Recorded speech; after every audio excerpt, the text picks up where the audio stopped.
Okay, welcome everybody to a special edition of our Flatten the Curve video blog.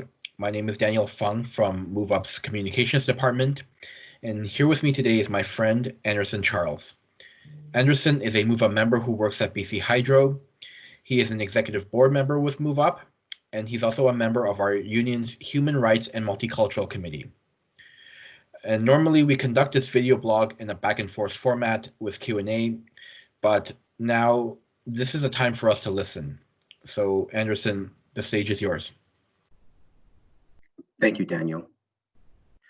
The recent events in America has left the entire world in shock. Blacks not being able to jog in peace, police shooting people in their own homes without cause, and most recently, police becoming judge and executioner at a whim. The lack of compassion, understanding, and basic humanity is appalling. The outrage has spread worldwide, and it is apparent that people have had enough of the behavior. From Rodney King to Breonna Taylor, and now George Floyd, there is a long history of police brutality and indifference where immediate training and compassion is needed.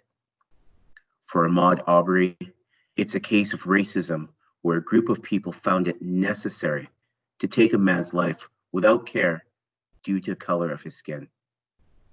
This is the current reality in the world today, and it needs to stop for all of our sakes. There is a quote from Martin Luther King that I would like to share. It was part of a speech he delivered in 1967 at Stanford University. Certain conditions continue to exist in our society, which must be condemned as vigorously as we condemn riots. But in the final analysis, a riot is the language of the unheard. And what is it that America has failed to hear? It has failed to hear that the plight of the Negro poor has worsened over the last few years. It has failed to hear that the promises of freedom and justice have not been met. And it has failed to hear that large segments of white society are more concerned about tranquility and the status quo than about justice, equality, and humanity. And so, in a real sense, our nation's summers of riots are caused by our nation's winters of delay.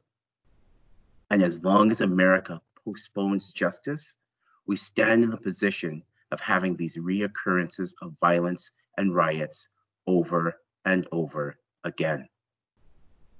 Social justice and progress are the absolute guarantors of riot prevention.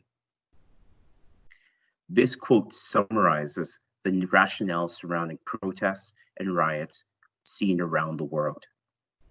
People have become tired and frustrated with the status quo, with the violence, the discrimination, and deaths attributed to the color of someone's skin. Protests and civil unrest have long been a tool people and groups have used to start the conversations and change for their causes. I am in support of these protests so long as they're productive and peaceful. Society has failed to stop discriminatory behavior towards people of color. For too long, acts of violence and discrimination has gone on with little to no change. We have been passive bystanders to the whole thing. We look to our leaders for guidance. We have seen over the last few weeks, our so-called leaders have failed to address the situation. They have failed to provide leadership and ultimately have failed to help us heal and start the conversation of change.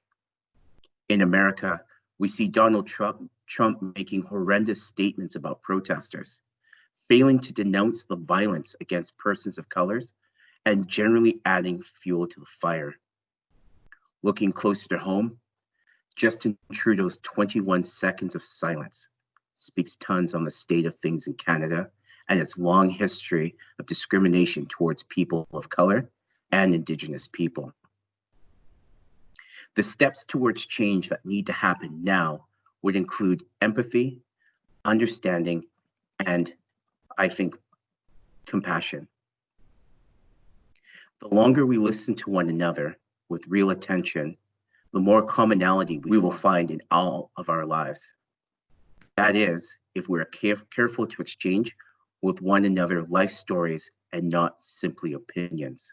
This is a quote from Barbara Deming. Society needs to put themselves in our shoes, understand how it feels to be discriminated, hated, and endangered just because of the color of our skin. Society also needs to be compassionate. There is a long, long history of racism in North America that simply can't be forgotten. We all need to be compassionate to the fights the oppressed groups and cultures have endured just to show that they are equals. We also need a shift in education and policing. The current model cannot be sustained and must change. Too many people are being falsely accused and losing their lives. Now, growing up Black in Canada was not easy. I have come across many experiences with racism, from being followed in stores, stopped by law enforcement just because I fit a profile, to uncomfortable stares while holding my wife's hand, whom is white. It can easily discourage people, and when telling my story, it sometimes angers them. I was blessed to have two amazing parents who also came across many of the same issues and were able to teach me on how to deal with those situations. I have learned many things throughout my 40 years on this planet when it comes to racism. What has been seen during these tragic events is that people have had enough with these abhorrent behaviors. There are many allies out there willing to have meaningful discussions. There should be a call to create an action plan to stop discrimination and racism and to start the healing now. We all share this planet with our brothers, sisters, and friends. It is time for us to act like a family and to prop each other up instead of tearing each other down. It's time to love each other and to embrace our differences. Most importantly, we need to look towards the future for our children and our children's children.